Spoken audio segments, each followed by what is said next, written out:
Hello and welcome to Landy's Crypto Corner. Today is April 9th, 2024, and we're looking at Bitcoin today. It's going to be a little bit of a shorter video. My apologies if the microphone doesn't sound quite right. Still working on getting this particular microphone set up working okay. But it'll only be for at least this and the Friday video now that you'll have to deal with this if it sounds any different. But we're going to look at Bitcoin. I'll quickly touch on what occurred in traditional markets and the bond markets and kind of contextualize that as simply as I can. Let's make this pretty fast here. Bitcoin held on to the lows. It met the criteria in the lower term timeframes that we talked about on Monday for a lower low retest, right? So on Monday, we had already seen the move down to a lower low. And it was just a matter of, are we going to get continuation, and what would be the criteria for that? We actually saw a test of that low, a nice move back up. Now, it actually wasn't looking like Bitcoin would even break down considering everything that was happening in some of the lower term timeframes. And then it definitely benefited from some of what occurred in traditional markets and bond markets after some news today. To the upside here on its way back up at least. So, has the picture really changed? Not that much. This is still a downtrend. This is another lower low close and now a lower low close and a lower low swing at this point with the Wednesday candle in, Thursday session open. The same criteria remains back to the upside. You want to see $85,000 or above 84,720 here. I would still say $85,000. Kind of take the wicks above here too, and you can kind of average that out. As we've talked about this wick low of the first bearish candle post expansion out of the prior range that Bitcoin had been playing in. That has turned out to be a really interesting pivot. We've had it marked since we got that candle, even during the expansion. So, and I think that it's even more relevant should Bitcoin continue to push back to the upside here. But if we do start to see this lower high swing and close taken out here at 84,720, I'd look for 85K to get tested. And we still need to see right around $89,000, which is both a daily and weekly level to get above, right? That would signify weekly downtrend break. I would even call it the actual daily downtrend break as well. I know that this is a lower high swing and close, but it didn't. We just had a swing low to swing high here, not a swing closing low. So it's kind of all one move if you were to use the criteria that I typically teach. So in this case, closes above $85,000 are encouraging. Then we're looking for the high side up here to get tested, 87 to 89, and bulls want to see a reclaim of 89. Let's go ahead and take a look at a few things before we turn on support and resistance to really drive that point home. Is there bullish divergence here? You bet your ass there is. There is bullish divergence yet again. We do have a Stoke turn. Momentum pivot is going to be $79,000, we'll call it. We do have a 2-day close that we will talk about on Friday, so we might as well take a look at it today. It's going to close with the Thursday candle, open with the Friday candle, and of course we will talk again after the close of the Friday candle. So, here we are looking at the possibility of, if it closes anywhere here or higher, of a low being set technically at above 81,223. Still need to see the 83,860. That would be the preferred close, putting it above the basis band and, giving it a shot to try and run for around $89,000 or just shy of $89,000 to break the downtrend. That would look pretty good. If we do start to see that, then, that's a reclaim of this swing low over here. Then we can start entertaining that weekly that we've talked about prior at 93.5. And of course, the twin tower candles on the daily at 95, of which I am bearish below. By the way, still, none of this changes that in terms of price action. Now, the 2-day is looking for a cross back up at the close of the daily here today on any closes above 79,500. So that is going to be one to watch. We do have another drive of bullish divergence looking to try and populate here. Again, you want to see closes at minimum above the Monday swing high for the 2-day. And at this point, that's that 81,223. So that's at minimum that would actually confirm that drive of bullish divergence, regular bullish divergence at that. Let's go ahead and take a look at the 3-day. 3-day is a brand new candle to break the downtrend, just around $89,000. They're at that 88,800, and looking like it would set a close, and we'll talk about this one again, above $85,000 would set a closing low or low. And in fact, it's closing equal lows basically here. So would we get some bullish divergence? Yeah, we would. So provided it doesn't drop any further and does close that low and solidify it, 81,775 is going to be the number to beat there. But we'll talk about this one again on Friday.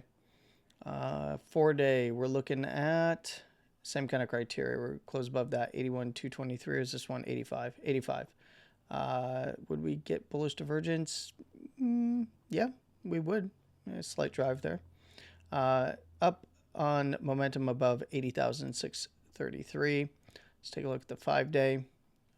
We've got 1 day left to go, so this is going to close with our 2-day candle. And the 5-day is pretty interesting. So I would still be very aware of bearish divergence developing on any kind of a move back to the upside, provided, even on a run back up. So what you would want to see, you don't want to see this just shooting right back to the top side, putting in higher highs or swinging the highs and closing slightly higher and then coming back down. That would be a big old drive of bearish divergence. So you want to see bulls building good structure, beat that last lower high at that $88,800, $89,000, get that downtrend break. We've got essentially equal lows here on a close. If we do see something like this happen, that would start to look good, but need to close above at minimum, that right around that $89,000 region. Now, momentum is getting interesting here for the 5-day. 79,555, and I believe we looked at this on Monday as well, but now it's a little bit more actionable.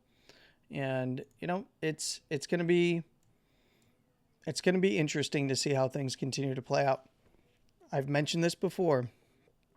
When you get a big sell-off and you get a downtrend break, an uptrend break in this case, and we're in a downtrend like on the weekly, it's all about the mean reversion. 89K on the weekly, that's the same as the daily for a downtrend break as it stands right now.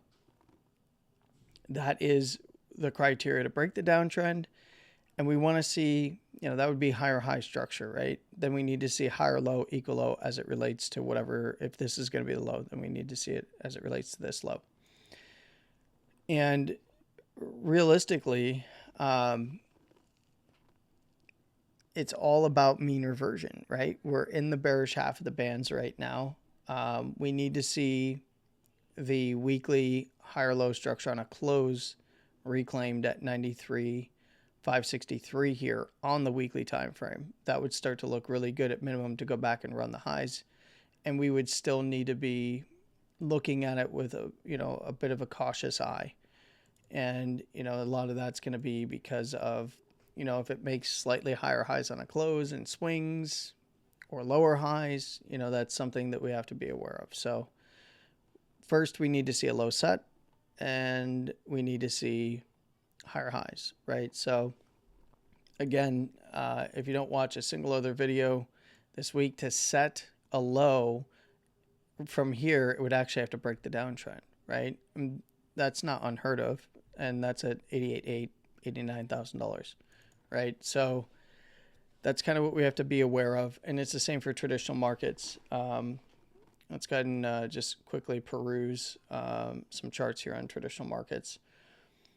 And actually, before we do that, let's go ahead and just brush up on our support resistance areas of interest. We did get a close below, which signified the test. We talked about this on Monday. Close below 78, and especially below 76,555. We were going to retest that low and possibly increase the chances of testing that prior range, right? This prior range over here, which, by the way, there's like 70 72 to that 73.35 on the daily would be a key area to look out for, even if this does end up in another lower high. And in this case, if we do start seeing price close back below, 78 again, there is the lower second there now at 77.5 or so, but fair game down to that 76.555 and possibly the lows again. And anywhere below there, obviously, we're probably digging into this big old weekly area between 65. Again, that's from the monthly basis band. And it is also this high on the weekly, which is one of the highs that we updated our chart to. And then, of course, the 73, 835 here for Coinbase spot. So, to the upside, again, we've got a red line here, that first post-expansion bear candle low. And then we've got the overhead resistance of the 1.168 where we put in this higher low over here to that $92,000. And we see that the upper second is right there, just floating above there at that 88,700. We saw, of course, that wick in there before the big moves down, the retest, and then dump off. And then above their 92K, which is the close open higher low of this original move coming up. We have that upper third standard deviation. So just be aware that the setup is that if this is going to be bullish, it's got to create some good structure. From here, after setting this lower low, we would need to see this lower high taken out at 89K. Some are going to call it 85. That's fine. That to me is a pivot point. We need to see the daily take out the real rejection at just shy of 89,000. Let's go ahead and take a look at traditional markets. Not traditional markets. We're going to talk about bonds for a minute. One of the big things that we just saw in traditional markets was and I've mentioned this before on my X timeline, of course, prior to this actual event occurring. And then, of course, I've said it across various stages, and I believe I've said it in the video, last Friday, this Monday. In traditional markets, we had a Six Sigma event. This is the VIX. This is the volatility index. And by the way, I've had this little LARP line that was a joke a couple of years ago back in 2023 on my chart. And just like, it's probably going to follow this and then just shoot right up. And, we've kind of, we had the dip, the rise, the dip, and then the big rise, and then the dip, and then the rise in VIX. And it's just funny that it kind of worked out that way. But, the last time that we saw volatility this high on the VIX, it was on a giant wick. And, of course, that was back in August. Prior to that, what did we have? Back in March of 2020, which was significantly higher. Before that, we had it in 18. Oh, yeah, what happened in 18? Tariffs. So, what we saw in this high volatility environment was what's commonly referred to as a cash dash, or a dash for cash, however you like to say it, or an exit to cash. And what we saw was corporate treasury bonds, both the investment grade and the high yield, dumping. When these are dumping, what that means is, and by the way, I marked from like kind of where we were on the daily. Let's go to the daily here. Kind of where we were starting to see them start to come back down, kind of consolidate in a range and then come back down. Then of course the real dump, we saw a little bit of a corporate bond buyback for the high yield here, and the same for LQD, which is your investment grade.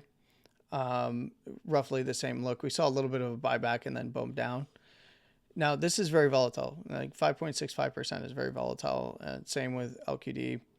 These are corporate bonds, and when they're going down, just like treasuries, when they're dumping or people are selling, yield is going higher.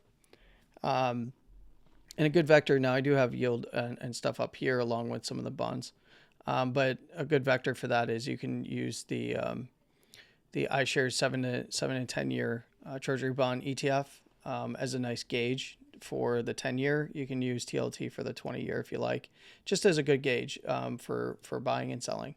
So we had a big sell off, which meant yields spiked, and we saw both bonds on the corporate side and treasuries being sold very heavily. And typically when you see that and you don't see the credit spread widening, if you need to look it up, you can. I'll explain it more on Friday. But typically what you have is you have an exit to cash. And that's what we saw. We saw a massive deleveraging. Why would you exit to cash? Usually it's forced sellers. And in this case, forced sellers have to cover margin. And that means that we're having leverage come out of the system. And we saw a massive, massive deleveraging event. You know, I'm going to wait for like hard data to come out and assessments from Fred and Fed and everybody else. But realistically, you know, I would say it was probably the biggest deleveraging event we've seen since, it was definitely since COVID, maybe even bigger than COVID. So don't really know. We'll get final data on that, you know, soon, later in the quarter for some of the bigger players. And then, you know, we'll see how kind of things shake out towards the end of the month too. But, you know, this was a Six Sigma event. In fact, it was higher than Six Sigma. It was, it was quite an event. Let's put it that way. And, yeah, and now things are popping back up. Mean reversion was going to happen no matter what the actual narrative was, by the way. It's just a matter of, like, you know, how do you stop the flight to cash? And do you want to stop the flight to cash? I think that that gauging the markets, seeing that much leverage come out is a good thing. So that's my take on it. Watch Bitcoin carefully. If you're into traditional market stuff, keep an eye on it. They've got a long way to go to recover and get back on track. It might take a little while, so don't fret. This is just a low being set on Dow, NASDAQ, SPX. This is all just lows being set. Yes, technical bear markets, but we have to hold our actual assessment for if it's going to be a longer term bear market or, you know, a correction. Much like what we saw for that kind of 90 days to find the low back in 18. This would be a much shorter time period to find the low, by the way. Although, if you're to actually measure, it's about 68 days. Could it go for the rest of the month and just kind of chop around before changing structure? We'll see. It's still a big, heavy downtrend. So keep that in mind when you're seeing the excitement on the timeline. And I'm not trying to be a Debbie Downer here, but, you know, just play it smart. Be safe with your capital and pick your spots. Have a plan. And with that, I'm going to wish you a wonderful morning, afternoon, and evening, no matter where you are in the world. Please trade safe. And of course, as always, stay safe. With all of that being said, Landy out. Take care.